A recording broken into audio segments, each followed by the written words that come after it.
Hello everybody, you're welcome back again to the Reggae Appreciation Society. It goes without saying that the music business is one hell of a place. The most popular stories in that industry often include the concept of an artist's music becoming a big hit and selling lots of records, but the artist in question hardly ever getting their due financially, all thanks to technicalities and the shady mode of business in that industry. In Jamaican music history, the most commonly blamed group are the record producers, and for good reason, because the examples are endless, from the Wailers' escapades with Coxsone Dodd, as well as Sister Nancy with Techniques Records. It was the intricacies of the complex music industry protocols, as well as the prevailing climate of distrust, that led to a bizarre feud between dancehall legend Big Youth and legendary reggae producer Gussie Clarke that went on for an astonishing 40 years. The crux of the matter was Big Youth's masterpiece debut album Screaming Target from 1972, a body of music that is considered to be among the top 5 greatest dancehall albums of all time. A scorching critical and commercial success that made Big Youth one of Jamaica's biggest artists and even overshadowed U-Roy's debut album Version Galore in the year of its release.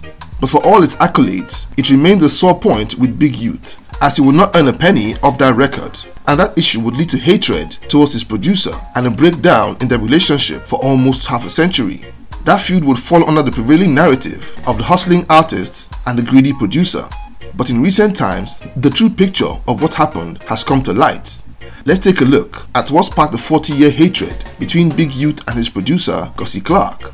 This story began in 1972, at a time when U-Roy had just made history as the first dancehall DJ to release an album, when Version Galore hit the streets under Duke Reid's Treasure Isle label imprint. Big Youth was then a rising star on the sound system scene and was inspired by U-Roy's example to make his own record. He would record tracks with prestigious producers and their labels like Lich Casperry's Upsetter and Gregory Isaacs' African Museum, but those tracks barely made a ripple in the market, whether critically or commercially. After failing to get results with these known producers, he decided to try his luck with an 18-year-old upcoming producer that was bristling with a fresh sound and had just produced a track for U-Roy. That young genius producer was Gussie Clarke, and the collaboration with Big Youth produced his first hit titled The Killer, and the duo would follow up that success with the track Tippertone Rocking, which also did well in the market. But a near-fatal accident would inadvertently inspire a mega hit. Big Youth was a keen biker, and after a terrible motorbike crash, he was inspired to do a song named S90 Skank that became a smash hit, and Gussie Clarke would not long after produce Big Youth's Screaming Target album, which became a monster hit in Jamaica and eventually the globe, and has since become an all-time classic dancehall album. Despite U-Roy's Version Galore coming out first, it would outsell it and even exceed its popularity. 4 songs from the album would stay in Jamaica's top 10 for an incredible whole year. The album was released under Gussie's label as well as Jaguar label imprints in Jamaica, but its immense success saw UK reggae record label Trojan Records acquire the rights to distribute the album internationally. It seemed like a dream come true, a hungry talented DJ looking for a breakthrough, collaborating with a hungry talented young producer also looking for a break, and they recorded a smash hit album that an international record label had just picked up.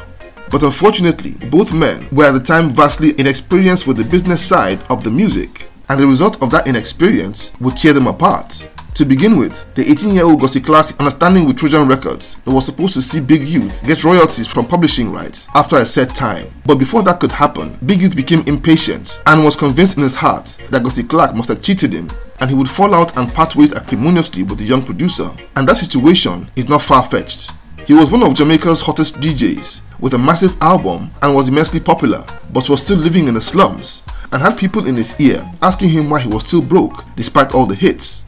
All these factors stirred up his wrath against young Gussie Clarke, and he would not only stop working with him, but also openly accused him of cheating him out of his publishing rights. And it didn't help matters that Big Youth didn't have much formal education, and Gussie Clarke had been an award-winning student from the illustrious Kingston College. It just looked to Big Youth like he had been taken advantage of by a shady producer with lots of fancy tricks which he had learned at school. He would antagonize Gussie Clarke at every opportunity and didn't hold back from telling anybody, whether face to face or in interviews, that he had been robbed by his ex-producer. This would infuriate Gussie Clarke, and both men would develop serious grudges towards one another. Meanwhile, over at Trojan Records, Big Youth's publishing royalties were piling up big time without being claimed. Gussie would go on to become one of the most in-demand producers for the rest of the 1970s, crafting songs for the likes of U-Roy, I-Roy, Dennis Brown, and Freddie McGregor. while Big Youth would also end the decade as one of dancehall's biggest DJs. But as the 80s unfolded and digital dancehall became a big thing, Big Youth's stock would drop, and so too would his fortunes, and his reduced earnings would inflame his anger towards Gussie Clarke even more, and his finger pointing against his ex-producer got even worse. But unknown to both men, something had happened a few years before in the music business which had affected Big Youth's ability to get his money.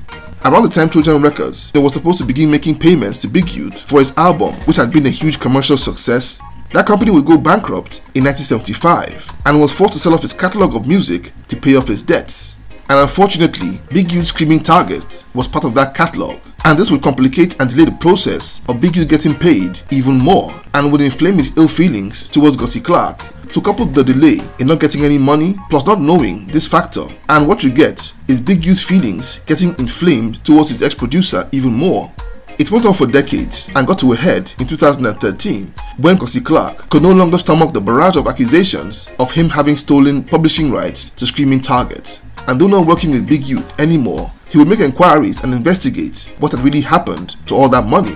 His digging uncovered what really happened to Trojan Records, and he found out that Big Youth's catalogue had been sold to BMG Music of Germany and then to the Universal Music Group. Gussie would take it upon himself to make sure that the record label wrote Big Youth a fat check that ran into millions of dollars for the previous 40 years. In a recent interview, Gussie complained that despite sorting out the whole matter, Big Youth didn't stop bad-mouthing him, and it caused him to confront him recently over all the malice over something that wasn't his fault to begin with. He said Big Youth simply brushed it aside and never gave him an apology, and that would put the final nail in the coffin of their relationship. And when I watched the interview, I thought it was really not cool if Big Youth had actually kept speaking foul about him despite the resolution of the issue. So I did a little research and found out that it was true. He stopped accusing Gussie Clarke of stealing his publishing, but never said anything positive about him anytime the topic of Screaming Target is brought up. But the only difference now is that Gussie Clarke doesn't seem to be holding back anymore. In every single interview or podcast, if given the chance, he never fails to describe Big Youth as the worst artist that he ever worked with, and has labeled Big Youth a liar for claiming co-production credits for Screaming Target with him. Time has proved Gussie Clarke innocent of anything shady. He may have been naive about the music business and made mistakes early on, but I believe that it's all very excusable. He said repeatedly that when he worked with Big Youth on that album, that they weren't crazy about the business or money side of things. They were just young guys who loved making music for the fun of it. It started out like a musical match made in heaven, but would fall victim to the cutthroat nature of the music industry. And I believe that's a crying shame. You know, what happened in the past can't be undone, but it would be good for both men now in their 70s to truly make peace and bury the hatchet.